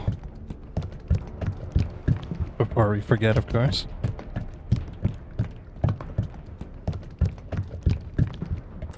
Okay. Yep, looking pretty good. Okay, we'll do all the coolant swaps they wanted. Or the coolant drain and refill with new.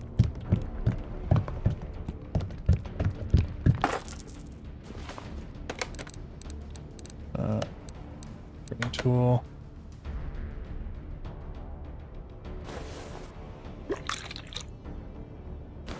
I don't remember which ones they wanted, so I'm just going to do them all.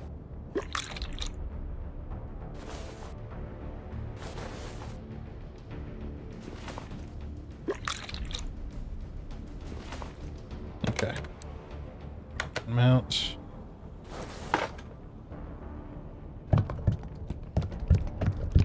Also, if it's glugging out of the jug, you need to turn the jug sideways so it stops doing that. Okay. That one's maxed out.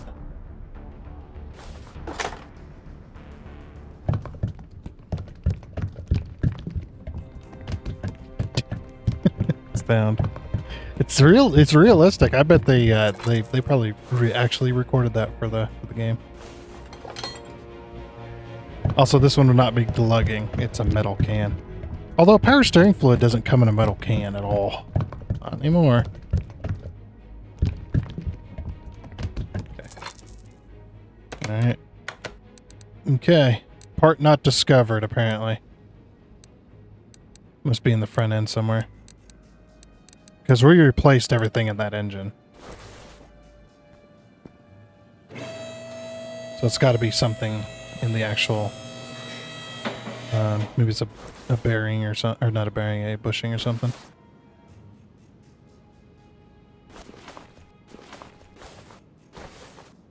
Whoops. I'm looking for bad bushings.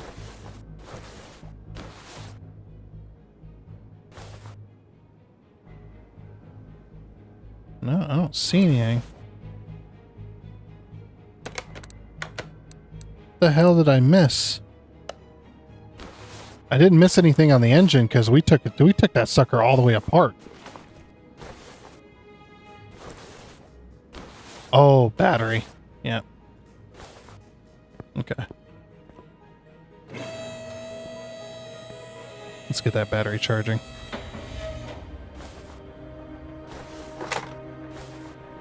So yeah, we don't have to replace that.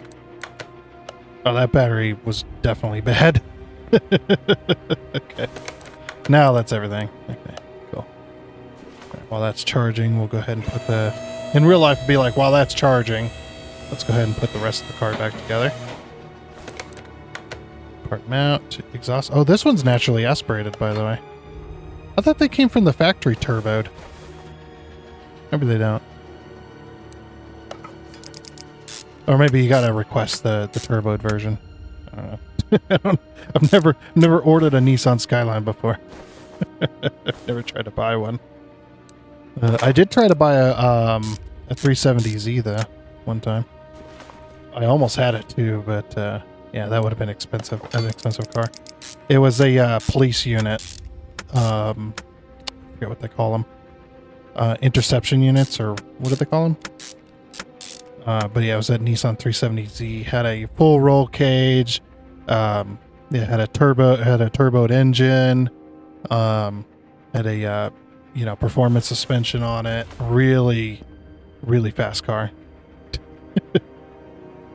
But yeah, didn't end up buying that because it would have been super expensive to maintain.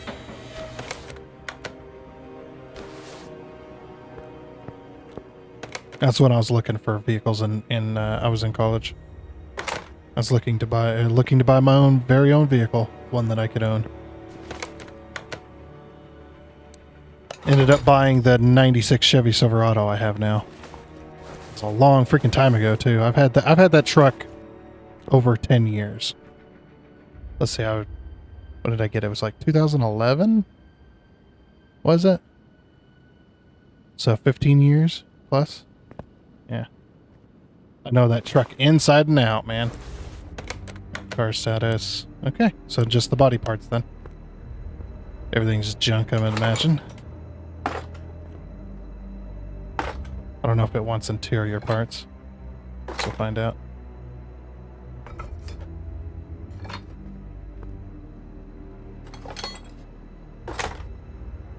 Okay. Yeah, all those are all junk.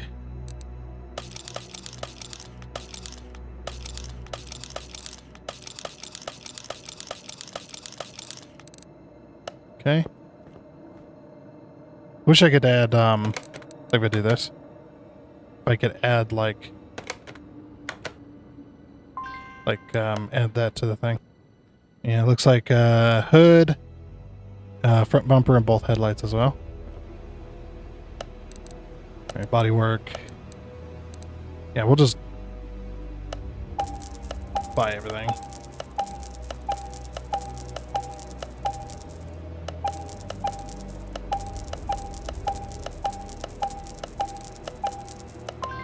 Oh no, I'm out of money. Crap. I have to take another job. I don't have enough money for this car. Brand new front bumper. I had a feeling that was going to happen. The parts are expensive, man.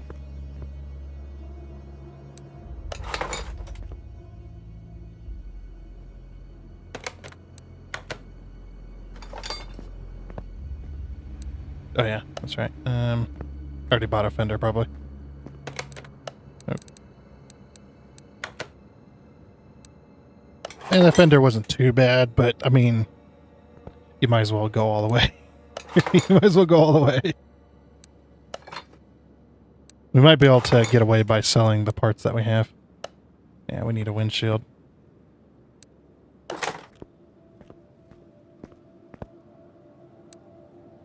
Now, if I had the other tool, the welder, I could fix up the body, too.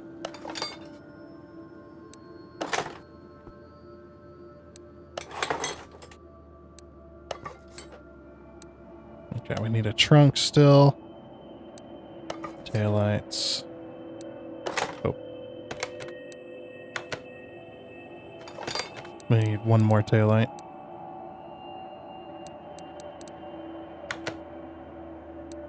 We need a trunk as well. Okay, almost had all the parts.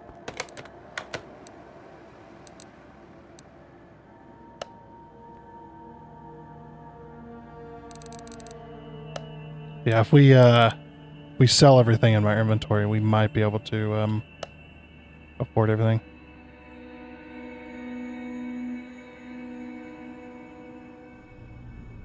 What was that? DGR 4037. Probably can't buy license plates either.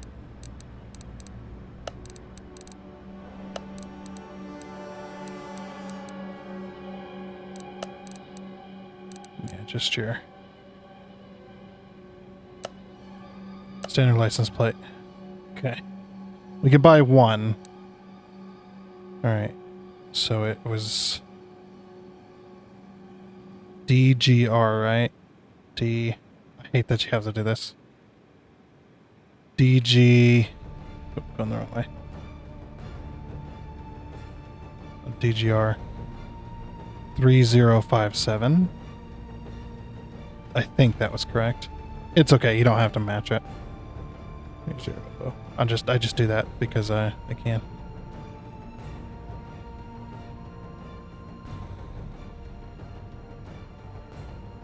Yeah, DGR 3057. Oh, it cost almost $1,000. All right, you know what? we're buying blank plates because holy crap, that's expensive. Inventory. Yeah, so sell all the parts. I don't think we have enough. Okay, because we still need a windshield.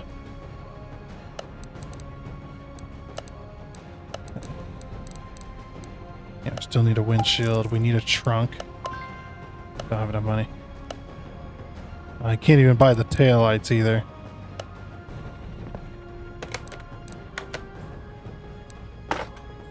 Okay, we can buy both the license plates though.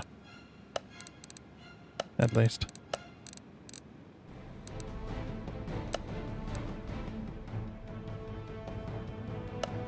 Oops. Don't know how I managed that. Okay. But sure. 2 of those. Just buy blank. I don't know if it's gonna let me actually. I should have thought about that. You can have some play away plates.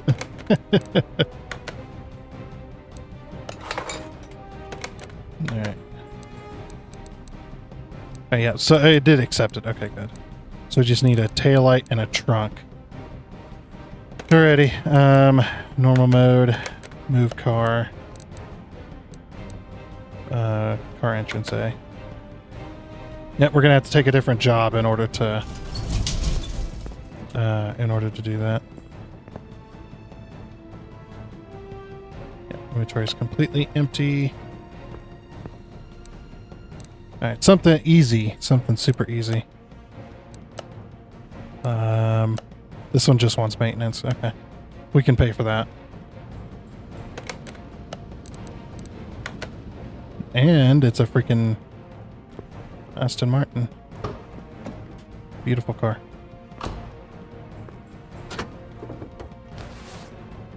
Alright. What did they want? Power steering fluid, huh? Okay. Look at this thing. It's a beautiful car, man. Is that 1, 2, 3, 4? So it's a V8? Really? Yeah. It's V8.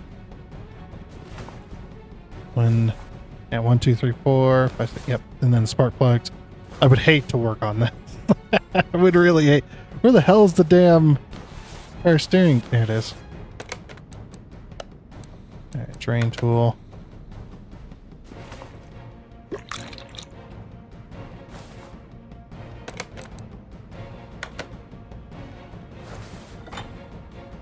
Yeah, I'm surprised it's a V8. Of course, I don't know anything about Aston Martins. I've never even seen one in real life. Yeah, I've only seen one in videos and pictures, and of course, video games as well. All right, oops. Car status, finish order. Okay, we're up to 319. I'm trying to take easy jobs because I know that it'll be easy. Oh, that job's gone. I was gonna take that. I was gonna take that. This one, brake system, loud when accelerating. Loud when accelerating.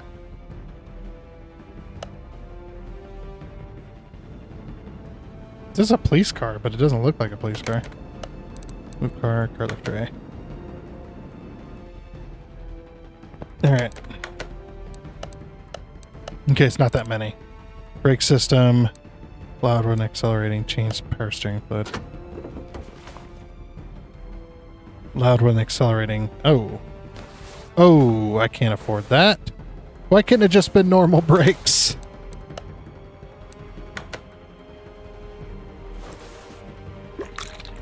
Could have just been normal brakes, but no. Had to been one of the most expensive parts of a brake system, which is the ABS pump.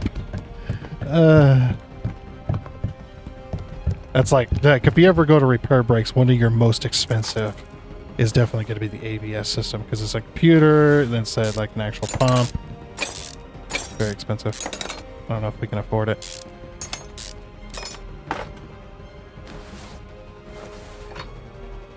Okay.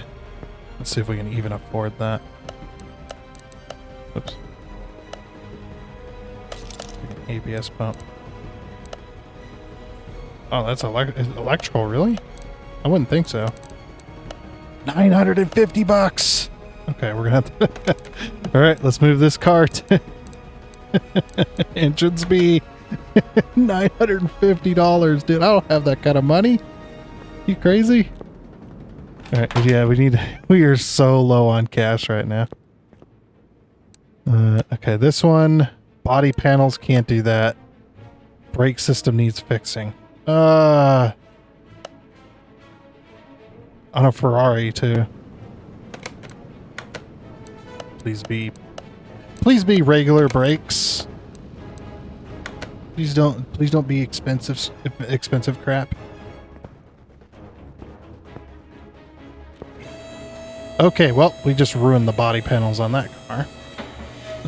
We just tore the legs there. Yeah, you wouldn't be able to put this on a normal lift, this car here. These supercars.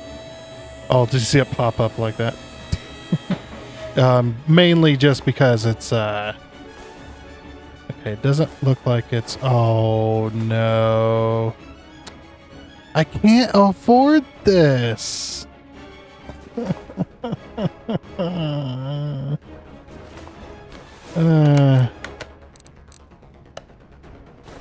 Yeah, I can't afford that, man. It's gotta be ABS stuff. I can't afford this. Well, maybe I can afford this one. I don't know. If I sell the other one, it's probably only gonna sell for like $1. Oh, you know what? Here. Have this.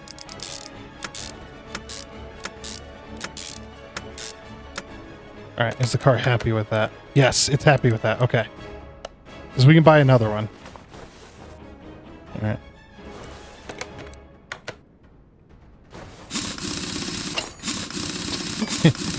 Yeah, because apart from whatever that other car was, onto a Ferrari is definitely going to be compatible. It's definitely going to be compatible. That's funny. This is going to be a long video.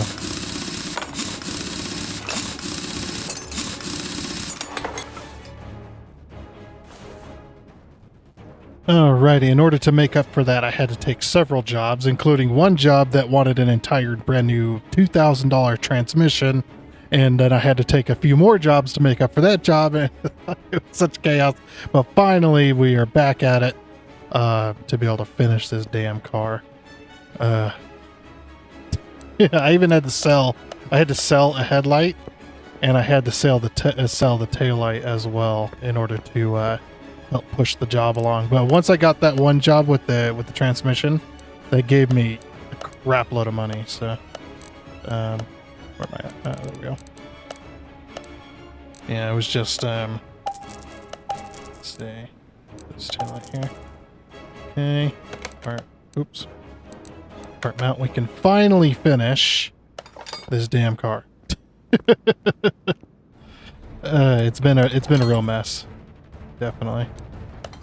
Okay, so we still need a trunk as well. But this job's gonna pay us a lot of money. Because, I mean, look how expensive all these parts are. Alright, so expensive. Okay, car status. Alright, she's finished. Alright, we're at $7 grand. $27,000! Woo! That's a payday and a half. And we leveled up again. So we leveled up while we was trying to fix the, while we were trying to get enough money to finish that job. And we've also just leveled up again. So, yeah, let's do the discount parts. That could have been useful. I probably should have went with that earlier. Yeah, let's do the examination. And then we can do this one, whatever. Okay. So one more level up, then we'll be able to get that, and then we'll move on to the next set. So now we have a 10% discount. Is that correct? Yep, 10% discount. Okay, cool. Yeah, I even worked on a Ferrari. I worked on a Pagani Zonda. Worked on a lot of cars. But yeah, finally, after all them jobs, I think I took like 8 jobs or 10 jobs, something like that, just to be able to make up for that money, because man, it was getting ridiculous, because I'd be like, oh, this is an easy job. You know, it's only, you know, probably only a couple of parts. And then it's like, oh, it is only a couple of parts. And it's like, oh, it's a transmission. It's a $2 grand transmission. And then another one's like, oh, I need like another grand and a half of transmission part, or of, suspension parts. And it's just like, one job after the other. There was a point where I actually ran out of space. But we did finally get it done as well, and then we can go ahead and sell all these parts, and we can open our case. What are we gonna get? Oop, that could have been useful earlier. Nice. And then a bonus. Okay, perfect. All right, well, with that, a 555, that's awesome. Well, with that, though, that is going to be it for this episode of Car Mechanic Sim. I definitely enjoy playing this game. I know we had a lot to do there, but $28,000 is not bad. And we should probably work on getting... I want the test path. I really do. That'd be incredibly handy. A second lift, not really needing all that. We also could do with the welder as well. Yeah, we might go with the test path. Yeah, let's do it. Test path. Okay. So the test path, what that does is that allows us to take a car over to the test path, or over to here, and we can actually test the suspension. We just... No, that door doesn't open. Okay. Yeah, you can see we... these are just interactables. But yeah, it allows us to do the test path. Does this allow us to line the car too? It's got an alignment rack. Yeah, it looks like it has an alignment rack as well built in, which is pretty nice. So it allows us to align the suspension after we've worked on it. Yeah, because this one is fixed. That's the dyno. Allows you to measure the car's power, extend your services by mechanical tuning. This one is builds test path near the garage, extend the services by wheel alignment. Yeah, a wheel alignment and headlight calibration as well. So when we put in brand new headlights or replace headlights, we can also adjust them, or if the customers request it as well. So we can make even more money based on that, because doing an alignment and stuff is very expensive. So, but anyway, now that we've spent some of our money, that is truly going to be it for this episode of Car Mechanic Sim. So I do hope you enjoyed. Oh, and before you go, I'd like to give a huge shout out and thank you to all of the investors you can see on your screen right now. Seriously, thank you. You guys are awesome. It is much appreciated. And until next time, I guess it's a goodbye.